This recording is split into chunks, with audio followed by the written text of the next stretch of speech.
Canadians with American citizenship are bracing for a new U.S. law. It's called the Foreign Account Tax Compliance Act, or FATCA.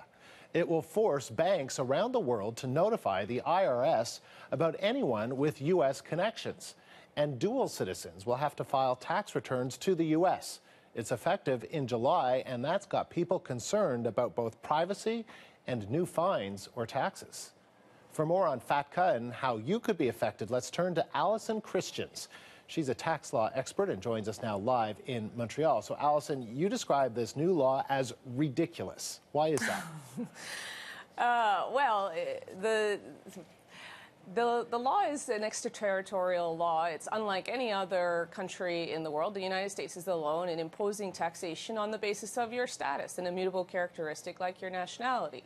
So the attempt to crack down on taxpayers who don't live in the United States and drag them into the U.S. tax net is ridiculous in the sense that it's an overreach, and it's an overreach that the U.S. has had in its law for many, many years, but only has recently decided to try to enforce extraterritorially. And so let's take a little step back, because how will this law affect the so-called accidental Americans, those Canadians with the slightest ties to the U.S.? They may not even have traveled there. They may not even have been born there. Right. There are certainly in Canada and around the world, there are an estimate 7 million persons around the world who have U.S. status by birth or by lineage. So you can take an example of someone whose parents were born in the United States, but they were not born in the United States, or in some cases even a grandparent was born in the United States. Citizenship is passed on by lineage. So it's very possible that there are millions of people around the world who are U.S. citizens but have never been in the United States and have no ties or connections to the United States and have no income from U.S. sources. But because of the U.S. law, the way it's written, they're considered U.S. persons and have always had an obligation to file their taxes in the United States. It's just that this is an unenforceable law. It's also an unjust law, but it's unenforceable without a lot of help. And so there's a lot of people around the world, I think, that probably are waking up to a realization that they've had an obligation for a long, long time. And now with this new law, FATCA, they're going to be found, or there's a chance they'll be found.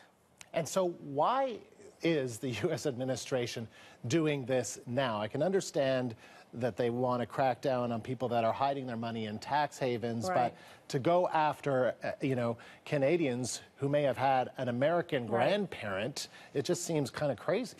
Right. Well, I think the impetus for this law is very clear. It was the UBS scandal in the United States. The United States was embarrassed by the number of people who were found to have offshore bank accounts, and so they were frustrated by that. And I think rightfully, Canada has that problem.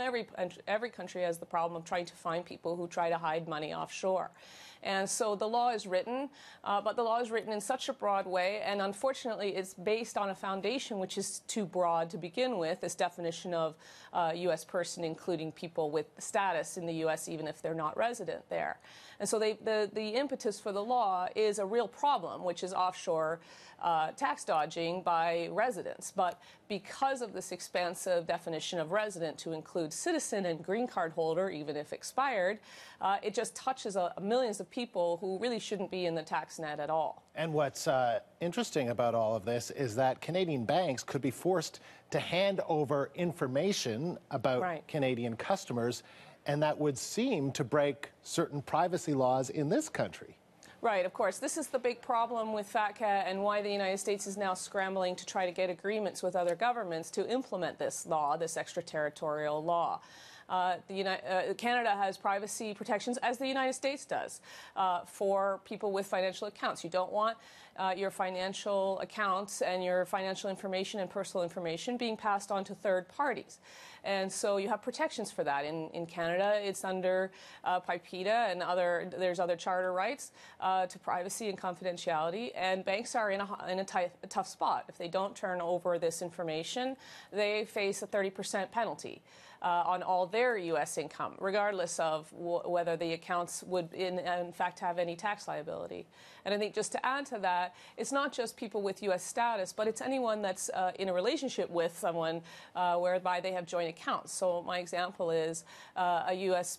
person marries a Canadian, and the Canadian person has no connection to the United States, but because they share a joint account in Canada where they live and work and spend their money and pay taxes, because they share that account, all of the Canadians' information has to go to the United States too, to the IRS. And the only way out of that is to not have joint accounts with people who have U.S. status. Wow, you know, just as you speak, you realize just how far-reaching, and then all of a sudden you think, okay, Right. well, I don't have a grandparent, but I know people who have relationships with Americans and have joint accounts, so it just really seems as though it is something that is going to affect a lot of people living in this country.